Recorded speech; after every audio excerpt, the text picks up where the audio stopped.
Judy was boring. Hello. Then Judy discovered ChumbaCasino.com. It's my little escape. Now Judy's the life of the party. Oh, baby, mama's bringing home the bacon. Whoa, take it easy, Judy. The Chumba life is for everybody. So go to ChumbaCasino.com and play over 100 casino-style games. Join today and play for free for your chance to redeem some serious prizes. ChumbaCasino.com. No purchase necessary. Void where prohibited by law. 18 plus terms and conditions apply. See website for details.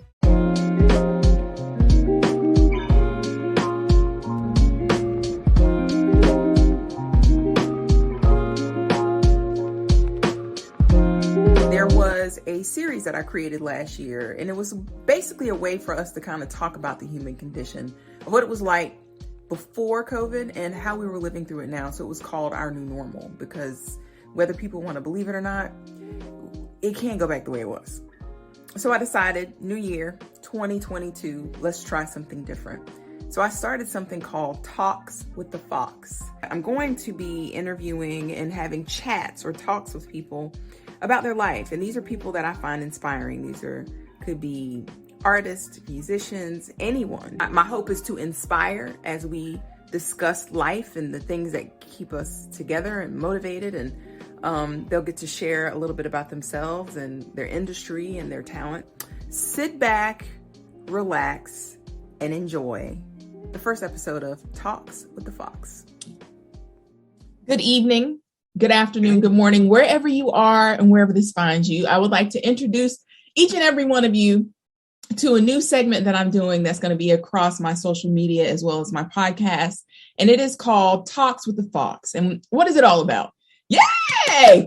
It's all about, for those of you who know, I'm really big on exploring the human condition. And it means so much to me to be able to see what that looks like for different people in different places around the world, whatever your discipline is, whether you don't have a discipline, if you're funny or not. I think the one thing that I do want to do is uplift voices that I believe, in my opinion, have something to say and they can add something to the world.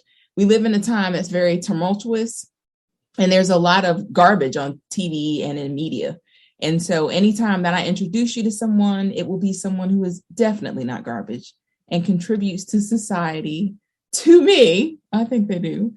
And my first guest is a wonderful person, a wonderful human. He's just delightful. I'm not just saying that, but like we've had a chance to speak, because I always do that before I do my interviews and stuff. But that's why I call him Talks with the Foxx, because this is more about the human condition with two people sharing their information about themselves and the things that they're interested in and trying to help other people connect. And so I would like to introduce you, and I'm gonna give his real name, Levert Blount. And if you would, go ahead and just tell the world about you. Hey, good morning. I love it. I love it. What's going on, everybody? It's your boy, the Bassman, or the voice of Southwest Louisiana, where, I was born here. Ain't nothing much about it. I don't really know what to say at this point. Just home. Okay. Well, you know what? Because we'll have fun. Go ahead. I forgot. Yeah, I'm all over the place. The dog's just doing something. But yeah, I'm from Lake Charles, Louisiana. I come from a big family. I am one of 20. My mother is one of 28. It's a his, hers, ours, and others type situation with us. So growing up, I learned to be neutral and see both sides of arguments, because we had cliques in the family. So, we had factions and things. And so I grew up Sweden. And that allowed me to not only see both sides of the argument, but be able to be impartial in ways that I didn't think I would be before. So that's a quick rundown of me. Oh, before I went to school, I went to Southwestern Christian College. I went to Oklahoma Christian University. I was a cook for over 20 years, and I was on the radio for 18 non-consecutive months. When I started, we were at double digits in the ratings.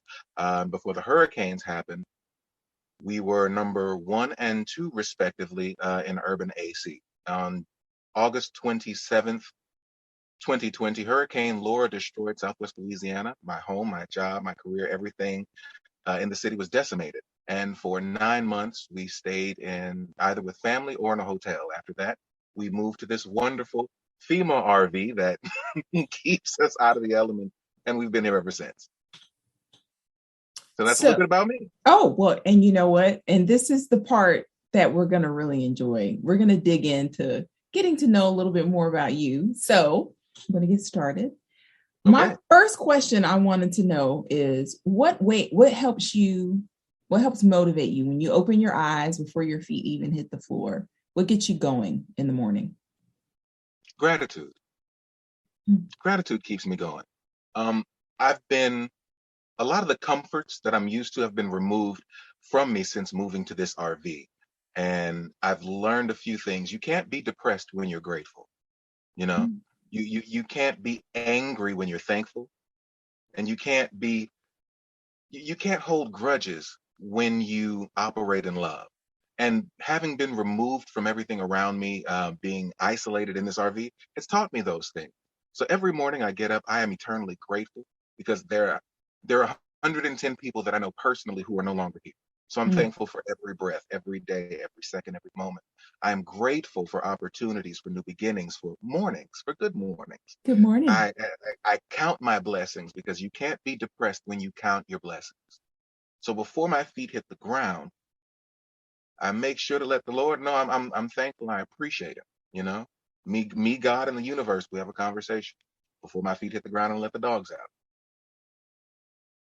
So what gives you fuel throughout the day? Minus food. Obviously, we need to eat, and sleep, take naps and things. But what helps you keep going? It's the desire for what's next. Mm-hmm. You know, I don't know what's coming next, and I'm interested about it. I'm curious. I want to know what the next chapter looks like, because I know what this chapter looks like so far, but I'm always interested in what's coming next. For me, I'm not really satisfied by hitting a plateau or the next level. I always want to know what's coming after that, because where I am now is fine. I need to learn everything there is to learn while I'm here, because when the next level comes, when the next chapter gets there, something's going to build on top of that, and I need to be prepared for it. So, like anybody, when you're going through that day and you're looking for that next moment, the next stage, when you get a little off, because everybody gets off kilter, what you get directed some way. It could be an accident. It could be you just had a crappy day. What helps you get back on track? What helps you? What's that? I take a nap. Look. I just can't take it. I'm serious. I'll take a nap. If it's really that bad of a day, I'll go to sleep and start over again. Really? Whether it's 5 minutes, 15, 20 minutes, doesn't matter. I'm going to allow myself time to be pissed off, to feel every emotion, to understand it, to relish in it, and then I'm going to sleep. I give myself 20 minutes to be angry. Go to sleep.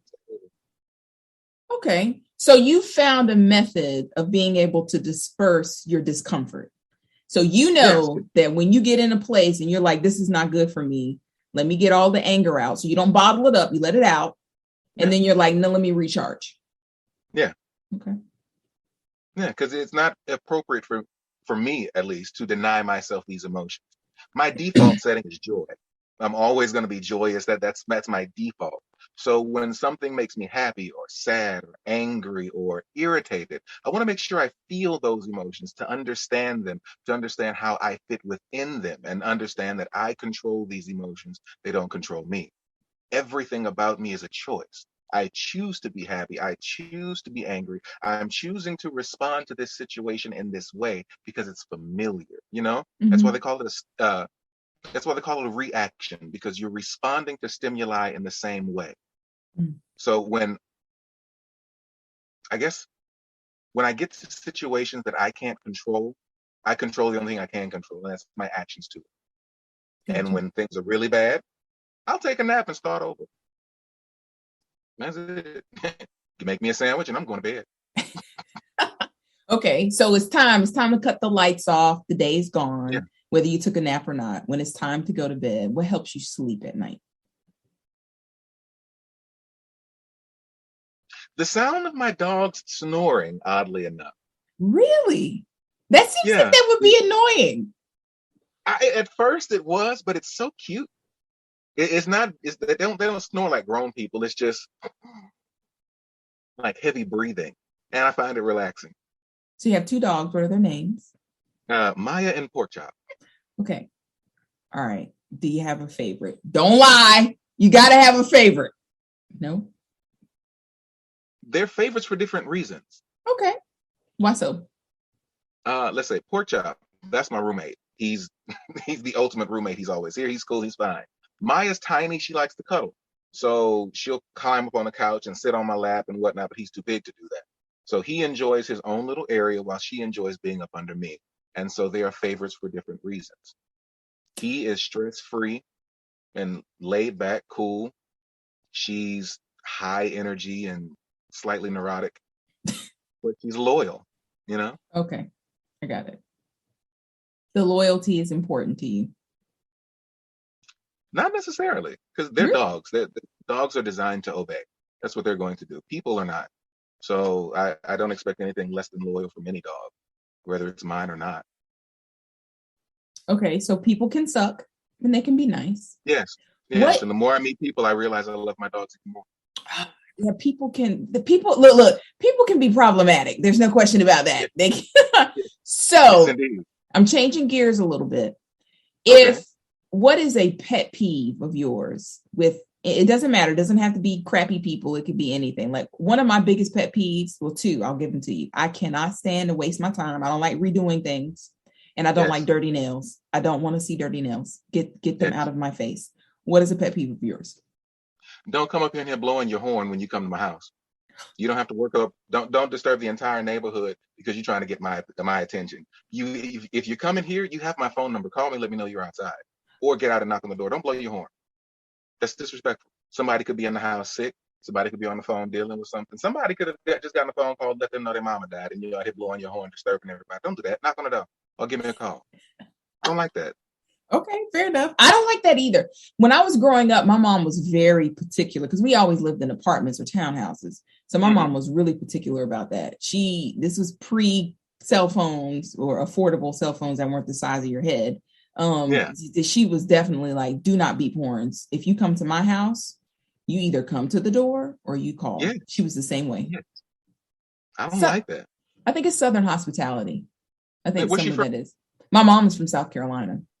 All right, yeah. Yeah, she's from a small, tiny little town in South Carolina. Maybe not as, I would say, and I've never been to Louisiana, but there's a lot of culture there. There's a lot of, and the culture isn't just the people, it's the landscape. Yeah. Like a lot of, from the trees to the waterways. And then, of course, you interject the people and everything else that goes with them. So Louisiana is home, but it's also where you are. What do you love the most about where you are? Your home, your state. What do you love about Louisiana? The food and the music. The food, the music, and the art. I tell everyone, if you really want to understand the culture, there are three things you need to understand. Their food, their music, and their art. If you understand those three things, then you understand that culture completely. And here in Louisiana, it's unique for several reasons. One, you had the introduction, you had the Native Americans who were here first, the indigenous population. They had their civilization long before Europeans came to this land. You had the Mississippian culture, and you had the culture that created Poverty Point here in Louisiana, one of the oldest earthworks in North America. Mm-hmm. And then after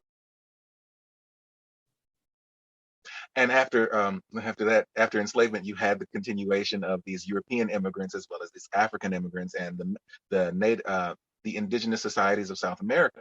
So with the introduction of the slave trade, the spice trade, and the Mississippi River, Louisiana really got the best end of the deal when it comes to anything else in the Americas.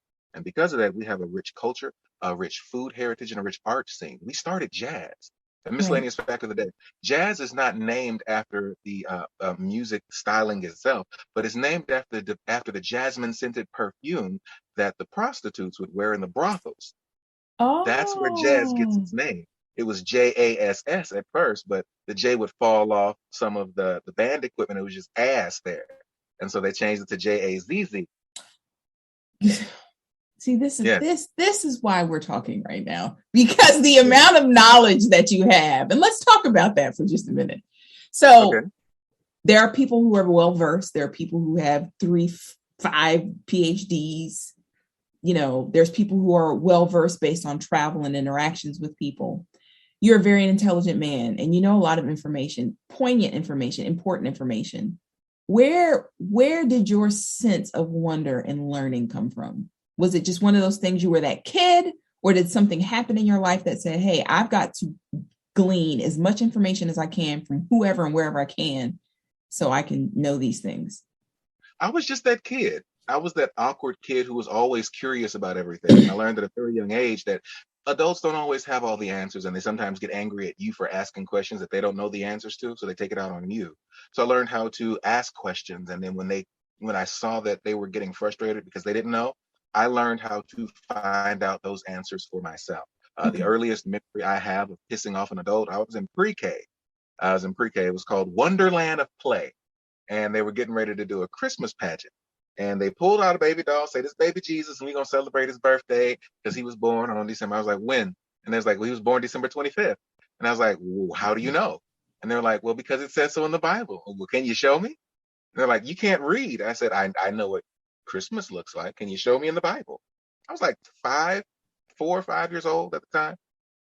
And long story short, it got to the point to where they called my mom to come and get me because I put on such a ruckus that they couldn't do the Christmas play. And it was middle of December, and I didn't get the chance to go back to school until January. So I was always that rebellious, intuitive, and curious kid, if you would. So as you got older, do you feel like you were on autopilot for learning, or was there something else that encouraged you to keep that? Because you know how, I don't know if you've run into kids like this. You always had that kid that was good at something, and then when they got older and they got to high school, they stopped playing basketball, or they didn't do art or anymore. What kept because obviously your curiosity and your knowledge has grown from when you were 5. What kept you on that path wanting to learn? Was it a thirst for it, or was it just like by that time you're used to learning? I've got to keep learning because that's what I do. I was just consumed with learning. They weren't teaching it in a way that I could understand in schools. So, while brilliant, I struggled in school a lot because I just didn't understand how they were presenting the information. My grades were great at first, but then I realized that my peers were making fun of me because I was smart and things. So you talk like a white boy, you got a big old head, you're so smart. So you dumb things down just a little bit for acceptance, or at least that's what I did. So instead of making A's and B's, I started making C's and D's and things just to fit in. But the thirst for knowledge was always there. And the older I got, the more I was able, and the more technology advanced, I was able to really and thoroughly look into all these things I had questions about. So if you had the opportunity, time travel was possible, and you could go back and meet 15-year-old Levert, what would you tell him? Be as frank as you like. Be as whatever you want to say. 15-year-old Levert, what would you tell him? Honestly, I couldn't tell him anything. Really? Why so? I could, because at 15, I wasn't a know-it-all, but I was stubborn and I wouldn't listen. It was all the things that happened to me after 15 that got me to this point, where I'm open to new information. But at that time, I wasn't receptive to a lot of incoming knowledge. I was angry. I was a teenager in a house full of kids. I was stressed out. I was upset. I was depressed, probably in some cases. So there's nothing I could say to me at that age that I would listen to. The only thing I would probably tell me is don't give up. Okay. Don't give up. 25-year-old Levert. 25-year-old Vert. Lose some weight, nigga. You gotta take that down. Well, wait though, because I heard you mention that. What was we don't have to talk about numbers or whatever. I've heard you mention weight. Were you at a point in your life where was it one of those situations? Because I remember my mother ended up she was a heavy lady, and she ended up having to have emergency bypass surgery. And the doctor told her when she got out, he was like, either you want to live or you're not going to be here. What are you going to do? Are you going to lose weight? And so my mom is now smaller than me. It blows my mind. But was it something that happened to you when you got your biggest that was like, I've got to lose this. I cannot do this anymore. What was it that made you realize I've got to get the weight off? Well, I've always struggled with my weight. I was always a bigger kid. Even as a kid, I was just thick. But in my family, we don't necessarily check on each other's emotional state. We don't say, "Are you feeling well emotionally?" Or "How are you going through whatever you're dealing with, your crisis?" We don't do that. We're like, "You hungry? You ate yet? We're going in the refrigerator to get you something. Here, eat this." This is how we show love in our family. We feed you. So I'm an emotional eater. That's just what I do. And at times, wait, what was the question again? I got lost. No.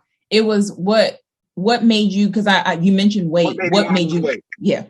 Okay, cool. So I was an emotional eater and always been heavy, and we show love through food in our family. Well, at my biggest, I was about 325 pounds. Yeah, this was 2009. Yeah, 2009. Wow. 2009. I was 325. I was massive. I was a big boy. And me and God had a conversation. And I was like, "Hey, bro, how you doing?" He was like, "I'm good." I was like, "Look, I need a favor. Can you help me to lose weight?" And he was like, "Really? That's what you want?" And I was like, "Yeah, because, I've been fat, I struggle with it, but I just don't know how to lose the weight. I tried. Can you help me?" And he was like, "Are you sure you want my help?" And I was like, yeah, I'll take it. He was like, "All right, I'm going to make your life extremely uncomfortable because I know what it takes for you to lose weight. If I leave you any wiggle room for comfort, you're going to take it and you're not going to lose weight. So are you sure you're ready to take this journey?" I was like, "Yeah, no problem. Let's go." He's like, "All right, cool." The very next day, I got fired from my job at Oklahoma Christian University. I was like, "Crap, I don't know what I'm going to do." So I found another job over at Southern Nazarene. And Southern Nazarene University was a sports college. And there were only two fat people there. It was me and some other guy. And everybody was like, "Hey, is that your brother?" And I'm like, "No, we're just fat." We're not related. But while I was there, I ran into this guy named Chris Smith. He was studying kinesthesiology. And he had a thesis paper to write on how to lose weight. And I was like, I was in the cafeteria at the time. And I was like, "Hey, that's perfect. You need to write a thesis paper on how to lose weight. And I need to lose weight. Let's make it happen. If I lose weight, then your ideas work. And if it doesn't, you need to work on it." And during the process of that, I lost 110 pounds. I had dropped down to my lowest. So you had to feel completely different. Yeah, I had to relearn everything because everything I had known was from a larger perspective. So instead of going out and buy 2-3X shirts, I could buy a large for the first time.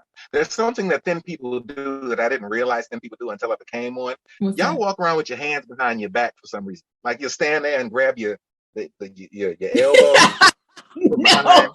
Wait. To be fair, and I know some people scalable, obviously. I used to be 205 pounds, right? Yeah. So like now I'm like 155, 156. I don't mind telling people my age and my weight. And it wasn't until, and I used to be thinner, like I was under doctor's care because I had some stuff going on, and I got down to like 139, 140, right? And I knew, well, it was a little thin. It was a little thin. And the reason I know is when I went back to my specialist, I had gone, because every time I went, I had to weigh myself. And she was like, "We're going to stop right here." Because I was 142 that day. She's like, "We're just going to stop because your body will stop on its own." But what she was saying is we are intentionally putting you in a place where you're going to start losing the weight. Let's just we're going to stop. And I'll never forget, I was living with a young woman who was from Guatemala. I had gone back to school in my late 20s, early 30s, and I was living with a roommate. She was from Guatemala, and she was a dietitian, and she was going to school for dietary something. I can't remember. And her name was Angie. Hi, Angie, if you see this. And she was just, "Hey, Angie." And she was just the best. I think she lives in Guatemala now. But anyway, she was very small, very petite. And at this time, I was chopped up. I was like, you could just see muscles. And I was like, I was like, "Is this abs?" I was like, hold up. So we're sitting down on the floor. We had wood floors. And we were laughing. And for the very first time in my life, I laughed until it ached. Like the laughter, like I could feel my ribs. And I was like, oh. And she was like, "What's wrong?" And I was like, "Wait a minute.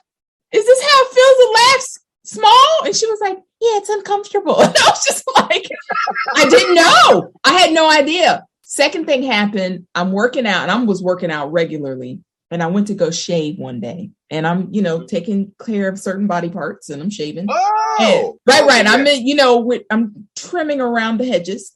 And right when And so nothing too low. And so I'm trying to get the razor in there and I couldn't get and I kept thinking, what's wrong? So I called my sister. I'm like, hey, I think I've got a growth or something. And she was like, what are you talking about? No, that's not what it was. It was that I had built my abs so much that there was like an indentation. And so as I'm trying to shave, I couldn't get in the groove to shave like near your hip. And for the first time in my life, I realized that I had so much chunk around that area that I didn't know that you could shave that way. Oh, I know the feeling. So now I don't walk around. That was a whole diatribe, but I don't walk around with my my arms behind my back, if that's any consolation. Oh yeah, when you lose weight, you gain a few things, especially for dudes. You get a few inches taller. Amen. Amen. Let the church say it. Amen. Oh, I didn't think of that. Yeah, you get a few inches taller. Well, the other thing with the difference for women would be, though, we get a little saggier. We still love it. It's okay. It doesn't matter. It fits. We'll hold it for you. We got you. Well, there you go. See, different. Look, a woman's perspective, a man's perspective from people who've lost weight. Because I would have, I didn't think of that, but I could see that happening. Yeah. Good. So now I'm going to take a little break, change directions a little bit. I found this game, and it gives you a choice. It's called Which One? I know you guys can't see it, but the name of the game is called Which One? So I'm going to read two things to you. Okay. Tell me which one you would pick, and then tell me why. Are you ready? Yes. I feel like I'm getting my car bomb. Yeah, it's not that serious, but I was just, I'm picking from the middle of the stack. All right. Would you do a dance every time you feel awkward or be afraid of water? I do a dance. I kind of already do that. Anytime something happens, I'm like, oh, sorry. I'm that awkward guy. Yeah. So I do that. So that's easy peasy for you. Okay. Yeah. Easy peasy. All right. What's another one? I'm socially awkward. Is that so? You just don't seem like it to me, though. Well, I know how to turn it on and off. Like, for example, in a group setting, I'll very easily slip into the group. I'll start conversations and disappear into the conversation, let them happen around me and interject. On a one-on-one conversation, I'm great. But just to be seen in public, I'm horrible. I don't like it. I'm extremely awkward. Really? Yes. So, but you're on social media. You've done radio, which we're going to talk about in a minute. How are you not showing your social awkwardness? Because because I can tell you right now, I've seen people, people in media, that mainstream media, all the way down to people who are content creators. And you look at them and you're like, that they're really awkward. Like there's nothing about you directly that would make me feel like, this dude's awkward. So like, what is it? Is it is it the energy? Is it like you don't like people to know anything about you? Or what is it that makes you awkward or feel awkward? I don't know. The thing that I've been told a lot is that a lot of people say they don't know how to approach me.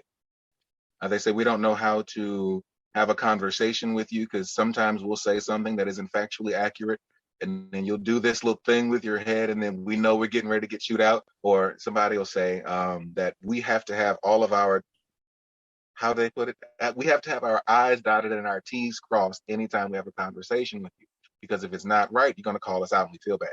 So, and I learned at a very early age, I can't really talk to everybody. I was in the third grade when I learned this, that I can't speak to everybody the same way, because apparently my words not only are spicy, but they are poignant and they hurt. And even if it's not meant to be that way, my words hurt. So I've learned how to season my speech in order for it to be acceptable to the masses. Okay. And the reason I come across as so friendly and enjoyable on social media is because that's naturally who I am. So I'm not pretending, but it's very easy to be acceptable and entertaining when the conversation is one-sided. If I'm just constantly telling you everything, it's a very great conversation, but it gets awkward when you start telling me things and we have this back and forth, and then something happens and then I'm like, I don't, that's not true. That hurts my feelings. I don't want to hear anything about it. And I'm like, okay, well, bye. Well, doesn't that make, okay, but what about dating? Isn't that weird? I'm not a big dater. Mm. I've only been in one relationship in my adult life. Just one. I never saw a point or a need for dating. I get bored with people very quickly. Like I can tell in the first 7 to 15 seconds uh, of meeting a person how they are, if you will. I read people like most people read books. So I can tell if you're trying to get into this, if I'm looking at you as a partner in a relationship, I'm looking to see if you're here.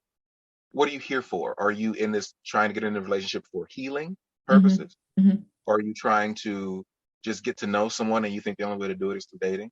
Like, what are your motives when it comes to dating? Because Mm-hmm. I've been alone for a very long time. There was 15 years of celibacy at one point. We'll get to that later. There's 15 years of celibacy, and I've been alone longer than that. So my thing is this: I've been alone for so long, and I find peace in so many things. So why would I allow you into my space to disrupt my peace? I'm sorry. You You know, said 15 years of 15 celibacy. years. Then put these 15 years of cards. celibacy. Then put these cards away. It was a while. It was a while. I was on a journey. Like I Fair said, enough. me Nope. and God have conversations. And I'm like, hey, what's the right one for me? And he was like, you want to know? I was like, yeah, sure. So me and God went on this journey. And for 15 years, I didn't have sex. I wanted to. Oh, God knows I did, but I didn't have sex with anybody. I did not.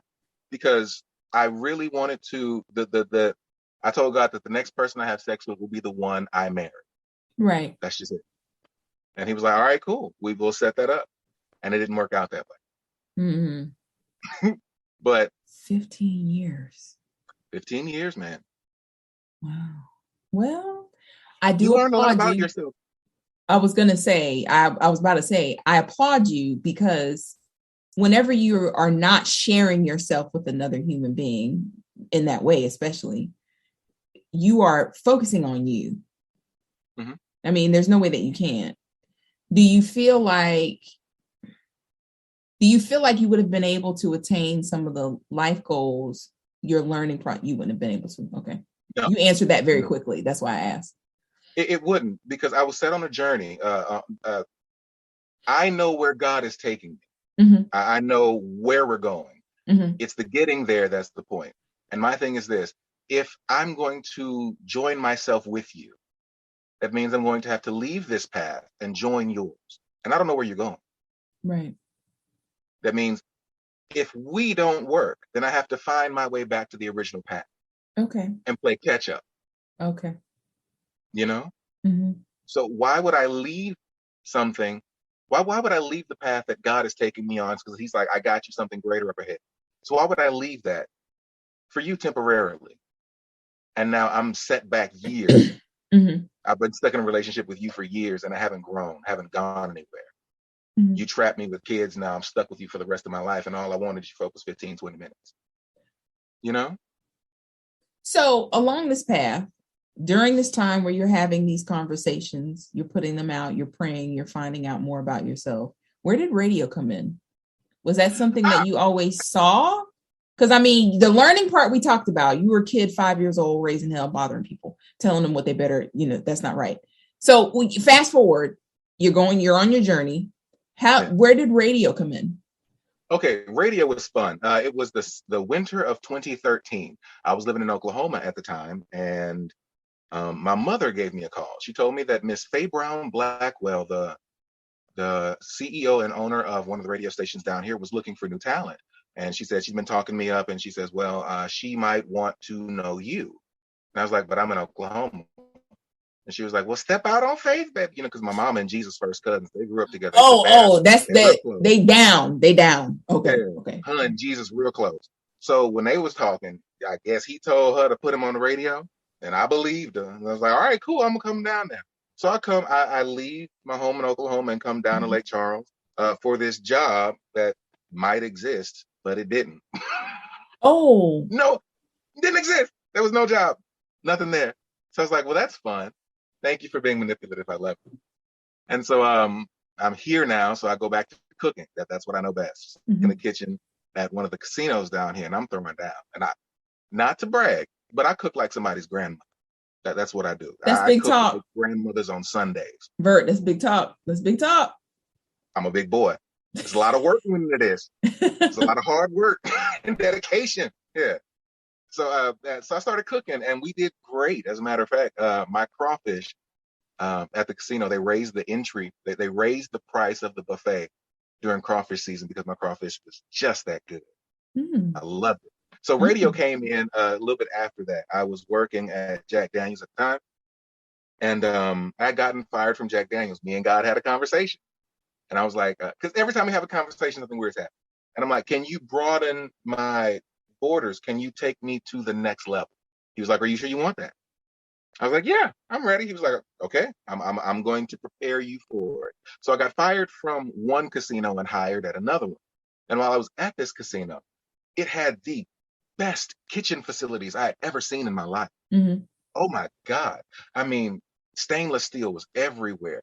It had so much space. And I loved the kitchen, but I hated the executive chef. He had a mandate that you couldn't make food taste good. And if you did, you got in trouble. And I was always taught, you don't put out food that you wouldn't eat. He did that to drive business to the other restaurants, because the other restaurants were subsidiaries of the head company. But everybody was coming to the buffet because it's large and it's free. Well, it's not free, but exactly. Right. So he came down and I got written up a few times for making food taste good. And so I'm talking to God. I'm like, yo, that just sounds so fun. That sounds funny, but go ahead. Yeah. And so I'm like, why would you put me here? I don't understand. I was doing great over there. So why would you put me here? He says, I put you here to show you. I invested a lot of talent into you, a lot of time into you. You could be the best thing to come out of Southwest Louisiana, but you have chosen a life of mediocrity. Why? And I was like, okay, I get it. It took working at this place with these amazing facilities, with these idiotic mandates about quality to show me that. And I was like, okay, I'm ready to be the best version of myself. I want to wake up in the morning and piss excellence. And he was like, let's make it happen. So 2 weeks later, I got a phone call from she was the CEO at the time of the radio station. And she called me. She said, hey, I like what you post on social media and I like your voice. You ever thought about doing radio? I was like, no, not really, but I'll try it. Excuse me. And so a couple days go by and I'm still cooking at this horrible place, trying to get out. And this guy calls me and answers the phone. And he's like, hey, it's Latone Hart. And I was like, okay, nice to meet you. And he was like, well, have you ever thought about doing radio? I was like, no. He said, well, I got your name from my boss. And I've been looking at your social media profile and everything you post online translate well to radio. You ever want to be a personality? And I was like, yeah, sure. Why not? Let's make it happen. He's like, all right, come by tomorrow. So I quit my job and started at the radio station. And that's when I met Latone Hart, the dark Dick Clark, the ashy ankle assassin, the I-10 pimp. He did not. And my life changed ever since. He used to call himself the ashy ankle assassin. He was the ashiest man alive, and I loved him for it. Oh my gosh, well, he didn't wear like lotion or something? He did it on purpose. It was part of his thing. Oh, that was his shtick, huh? Okay, yeah. I got it. I'll take it. I'll take it. The ashy ankle assassin. I loved it. He taught me everything I knew about radio, and also taught me how to be a better communicator.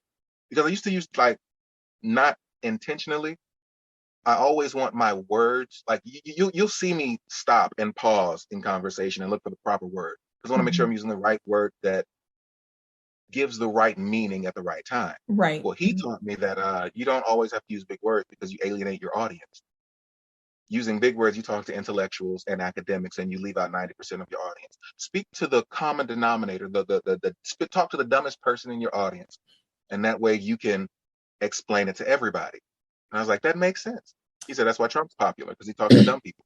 And I was like, oh, okay. But you know what I find interesting about that? You know, I mean, I might not be the smartest book on the shelf, but I mean, I'm not dumb. But when I listen to when I see your content and the information that you share, it's very robust. And I don't see where it's really dummied down. It may be, I don't know. I just don't see it dummied down at all. I don't know if it's maybe, it could be your soothing voice. It could be your delivery. It could be your ability to actually, I think a lot of it, it's just my interpretation, is that you are able to find the meat and spit out the bones of the information. So I think a lot of it is your delivery. And from what you're saying, you know, you had to kind of learn. It was like, hey, I've got to learn a better way to let people understand me more. So if it's any consolation, you definitely are capable of doing that very well. So I just, when you told me that, you're like, I dummy things down. I'm like, do you really know? I mean, it didn't seem dummy down to me. I'm not going to say dummy it down. Latone used to get on my butt all the time about this. He said, this is not a talk show. You don't have 30, 40 minutes to explain everything. I'm giving you 60 seconds to tell a full story. If you can't tell a full story in 60 or 90 seconds, one of two things are happening. You're either over informing people or you don't know what the hell you're talking about. So say what you need to say and shut the fuck up. And I'm like, okay, that makes sense. Gotcha. So I found ways to break down information and make it and put it in easily digestible pieces. You know, I could break down an entire war in 190 seconds and have it digestible and people understand it. I know you said he passed this year, correct? He died October 2020. 2020. Yeah. That messed me up. I lost a lot of people since January 2020. So it's a Marco, DJ Marco, big time, a DJ big time. He made 110 people to die in my circle of influence since COVID began. Not really handling that well. But Latone's death and my cousin's death and a few others really hit me hard. Yeah. I'm not a person to talk to everybody on a daily basis. I don't see the point. But he was one I would talk to every day. It was mostly about work, but since work was about everything, we talked about everything. Mm-hmm. Man, and I miss it. I miss him. And I think the reason I have these conversations, these uncomfortable conversations on TikTok, is because these were the conversations I was having with him. You know, in between while songs are playing, he and I are talking about the need for change and how that looks. Where do we come from? How did we get to this point? What laws and things were set up in place to put us here that we're facing these things right now? And how can we dismantle these systems of oppression that have been put in place for thousands and hundreds of years to then move on to actually be free? Right. Whether it be mentally, physically, emotionally, spiritually, whatever has you bound. These are the conversations that he and I used to have behind the scenes. And I miss them. I miss my friend. I bet. And so I have those conversations with you. So do you talk to him sometimes? Or do you find yourself in those moments where you are like cooking or, you know, you see something on the side of the road and you just kind of break out and laugh because, you know, that would have been a moment the two of you could have shared? Oh, yeah. Especially for when it comes to music. For a long time, I still don't listen. I don't listen to the radio anymore. I don't. I have no desire to listen to the radio. Too many memories. But because it's crazy. In 18 months, this dude has colored every musical memory for me. Every musical memory.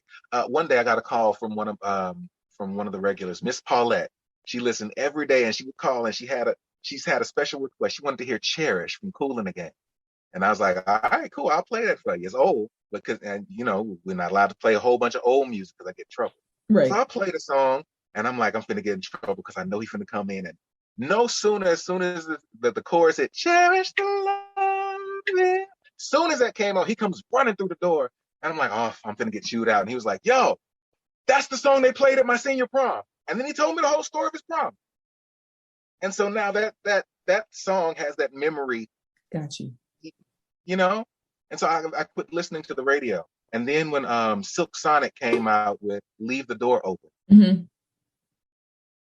that messed me up. As soon as I heard it, I'm like, yo, I reached for my phone and tried to call him, but he was, because you knew he'd dead and buried by that time. Yeah, because you knew he'd appreciate it, right? Yeah, because we're an R&B station, the throwbacks in R&B, and he was waiting on a hot R&B song because a lot of songs that were coming out were a lot of rap, a lot of hip hop and things, and a lot of pop music, but very little R&B was coming out. And this was something that he would have enjoyed. We even talked about supergroups, and he said he would like to see Anderson .Paak and Bruno Mars team up. He and said I'm like, that. really? You think that'd be great? He's like, bro, if they ever did that, I'm gonna lose my shit. I'm like, all right, cool. Wow. He died, and a year later, a couple They came months out. later, Mhm. they came out. Dang. Wow. Well, I'm sure he's proud in wherever he is. I'm sure he was proud to know you and the person that you are. And he put you in a position to know that you were capable of doing radio. Yeah. Do you want to do it again? What do you I wouldn't what do you mind. want to do with that luxurious voice? Your voice is like silk, dude. Let's just go Oh, ahead and cut. What do you want to do? Not just your voice itself, not the vocal sounds, but what do you want to do with your voice? Whether it is radio and teaching or whatever, what do you want to do with your voice? I want to do whatever's available. I really don't mind. Go back to the radio? Yes. I loved the radio. I got bit by the radio bug, and now I enjoy it.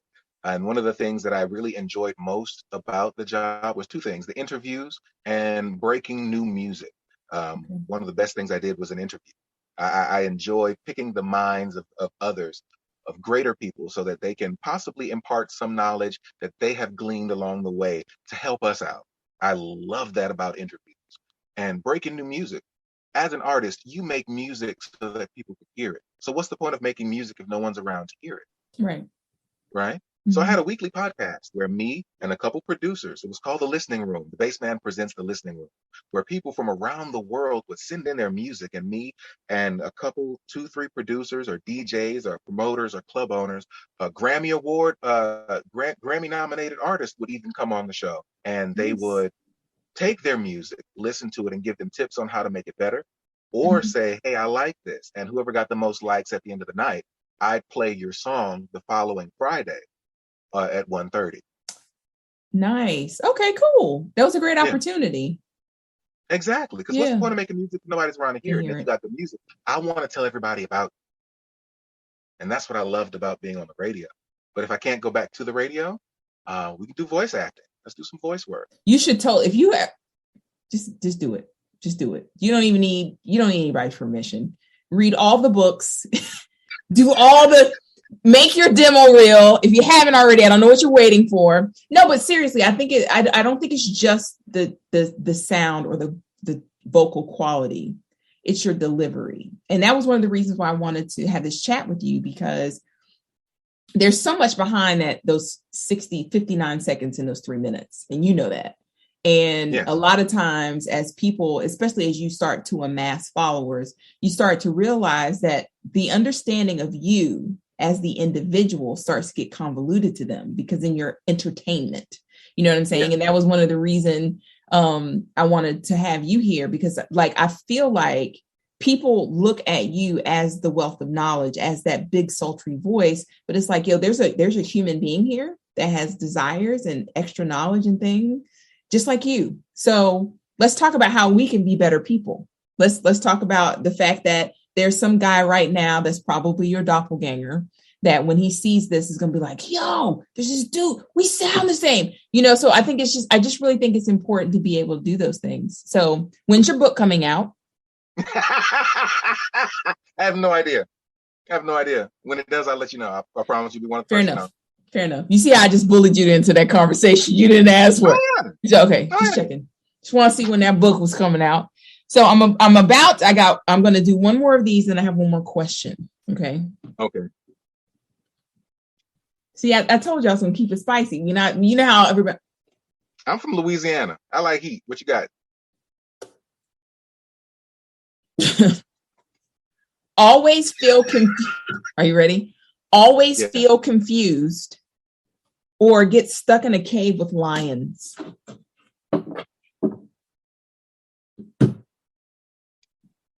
I'd rather feel confused. I'm always confused. I'm not going to say that because everything in my world makes sense, but I'd rather feel confused than be stuck in a cave of lions. See, I was about to break the rule we just talked about earlier when I was telling you I was doing this last night. But what if the cave, you could get out of the cave though? Then I wouldn't be stuck. But you could be stuck because your foot's stuck and you hit. No, never mind. See how I just did that? Okay. Yeah. All right. If I was able to get out, then yeah, put me in the cave of lions and I'll just step on the side and let them things run.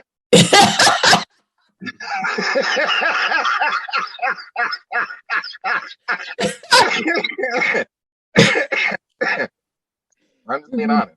You're funny. But yeah, I'd rather be confused, and I'm half confused most of the time. All but anyway, I doubt that, but you know yourself best. Okay, so the last thing I'm going to ask is for all the intellectuals out there, because people ask me this all the time, and I'm not the biggest person on reading, which I know that sounds bad and it's not very smart sounding.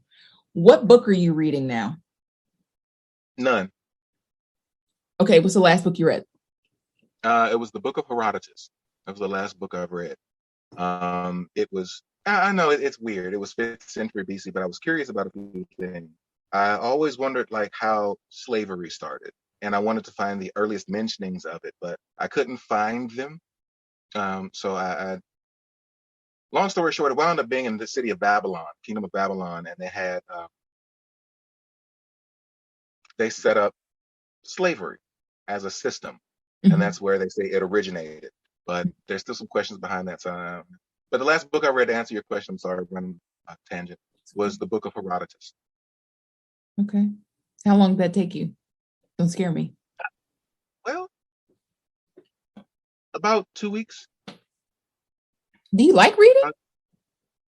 It depends on what I'm reading. Oh, okay. You sound like me. I'm not a reader. I know that sounds bad and not intellectual. I'm just not a reader. I fall asleep when I read. I don't. I literally, For me, I'm out.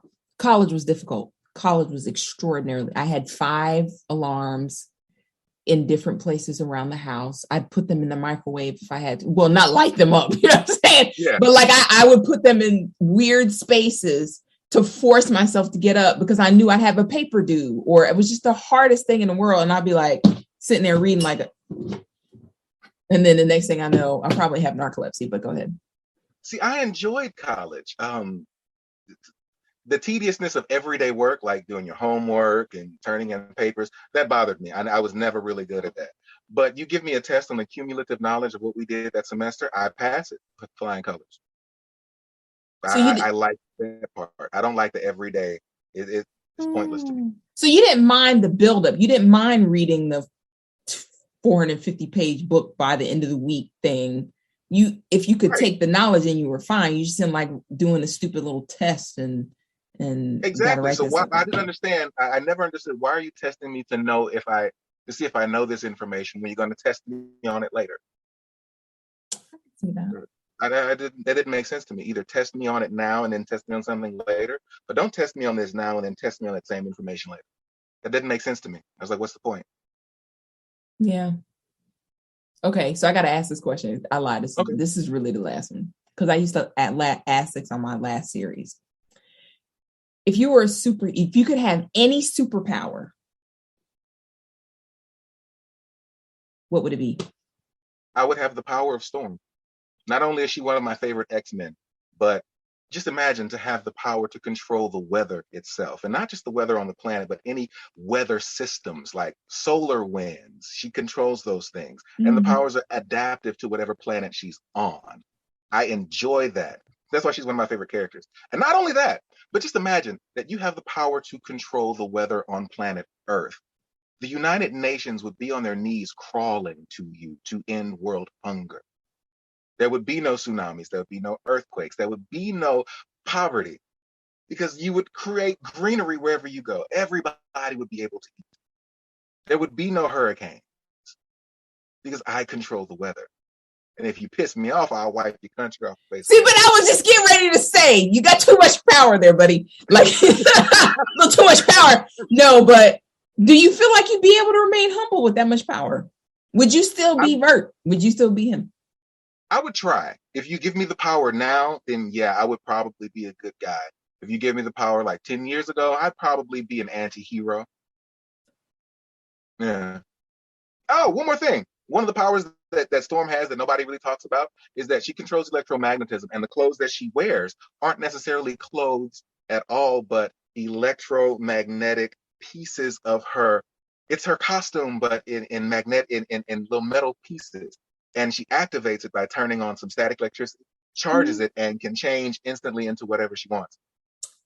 So wait a minute, is she taking in things from the environment to make it? Or is that just how her cellular changes are? So it looks like clothes to us, but it's not really clothes. No, it's her battle costume. Imagine nanotech, right? Mm-hmm. And she charges it with electromagnetism. So it goes from, let's say, this black Batman hoodie to your white, her classic white costume instantly. But the costume itself isn't white. When she was written in the comics, it was silver. And you can't draw silver in the comics. So you just draw black over white to make it look reflective. But when they went to TV, they didn't catch that. And it became a classic white outfit. And that's why it made sense when it was silver that she would be able to control her clothing electromagnetically. I had no idea. See, I'm not a comic book reader, but it makes sense. You just know, look, you just know a lot of things. You know a lot of things about a lot of things. I do. You do. I know a little bit about a lot. But you know what? I can say I'm grateful because, one of the things that social media has done for me that I didn't think it ever would, because gosh, don't let my sister tell this story because I used to hate social media, but I didn't realize how much appreciation I could have from people that I may never meet in my life, but finding this kinship, because a lot of us have very similar ideologies, even if they don't match. We have very similar education, very similar backgrounds. But, when you think of the way the world was 80 years ago, there's people, I probably would have never met you. I'm not going to Louisiana for any, well, I mean, I would, but you got to come. I got to come now, you know what I'm saying? But the idea is that, we live very heterogeneously, and then the idea of us moving about wasn't allowed. And then COVID made the world change. And then everybody's on their cell phones and everybody's Googling more. Now, while some of this has been proven to be problematic when you start talking about the toxicity of certain things when it deals with politics, religion, and money and all that stuff, the rest of us as human beings that are decent have been able to make these types of connections. And I find that it gives me hope, because there's a lot that doesn't, but it gives me hope because it gives people an opportunity to bridge a gap that in some cases people didn't even know existed in their lives, Yes. And so I find that comforting. That's where I find comfort. And that was one of the main reasons why I was like, he might tell me no. He might be like, who the heck is this? And I'll be like, I'm going to try and see what he says. And then you're like, bet. Let me see what you're into. And I was like, okay, let's do this thing. So no, but I'm really glad. I was telling my sister, because she follows you on TikTok. And I was telling my sister, I know, I'll tell her. I was telling her that I was going to, have a chat with you. And she's like, he seems like a pretty interesting dude. I was like, he is. I said, I'm going to enjoy doing this. And I'm so glad. I'm very grateful. I appreciate you taking the time and saying, I'm going to talk to this strange woman that lives hundreds and hundreds of miles away from me. I have no idea who she is. I could be an assassin. I'm not, I promise. Maybe I might have been in another lifetime, but in this one, I'm a mild mannered, wink, wink, person that just likes to make sure, hey, all right. Let me see, is the light on? I'm a mild-mannered woman that just really enjoys exploring the human condition and finding dope people to share those kind of conversations with. So for those of people who don't know who you are, or people who do and they want to see where you are, and for those of you who are watching, when you see it, you might not see this for my podcast, I'll make sure to put it in the story notes or whatever, but drop your ads. Let everybody know where you are so they can find you. All right. You can find Levert the Bassman on Facebook, Instagram, and TikTok. I had a Twitter, but it was taken over by somebody else, and I don't know what to do with it, get it back, but I'm starting another one. So wait on that. But for the most part, Facebook, Instagram, and Twitter. Beautiful. And TikTok. I was about to say, how you gonna miss TikTok? He blew up on TikTok. Matter of fact, let me see where you are right now. You playing around. You got that's the thing. One of the things that I truly love about social media. Mm-hmm. It's proof that your ordinary is somebody else's extraordinary. The things that we take for granted, the things that make us great, are ordinary to us. For me, it's nothing to have a conversation about what happened 150 years ago and, recall it with accuracy. That's nothing to me. But for some people, it's extraordinary. It's amazing. And they are grateful that you either had that gift or you shared that gift with them. Right. So I like social media because it shows people that what you consider ordinary, what you consider nothing, the things that you take for granted are amazing and extraordinary to other people. So Yeah. use your gift. Don't be ashamed of it. Whatever, as small as it may be or as great as it may be, you do what you do better than anybody else on this planet. Yeah. So do it. I mean, because you know you the best. Yeah, exactly. Yeah. Who's gonna be you better than you? He was about to forget, if you're listening, watching, he was about to forget TikTok and has almost 500,000 followers. I don't know. That's how many? 553. 553 with 6.2. I'm getting old, yo. My eyes are 42. I hate he's got 553,000, and then you've got over 6.2 million likes. So if you have not run across the Bassman, you are definitely missing out on a treat. I mean, maybe I'm overhyping it, but I think he's pretty dope. So anyway. Well, if you like Abraham Lincoln, come on by. That's what we're talking about this week. I know I didn't get a chance to watch him this week, but I will definitely be there. And so I'm going to go ahead and wrap everything up. And I want to thank you again for taking so much of your time, chatting with me, sharing pieces of yourself with the world, and being able to show exactly how dope you are. So I really appreciate it. And for those of you who are listening or watching on my YouTube, thanks for hanging out with us. Stay tuned for other people that are going to be on my podcast and my YouTube channel. I'm looking forward to it. But know that Talks with the Foxx is a thing, and we're going to keep it going. So everybody, have a good day. Bye. Y'all have a blessed one.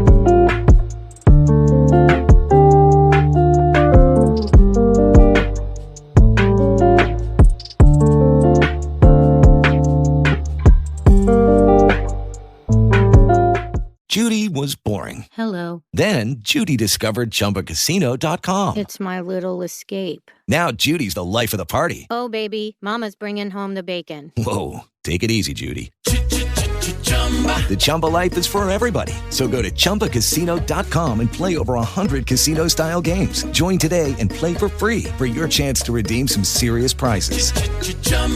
ChumbaCasino.com. No purchase necessary. Void where prohibited by law. 18+ terms and conditions apply. See website for details.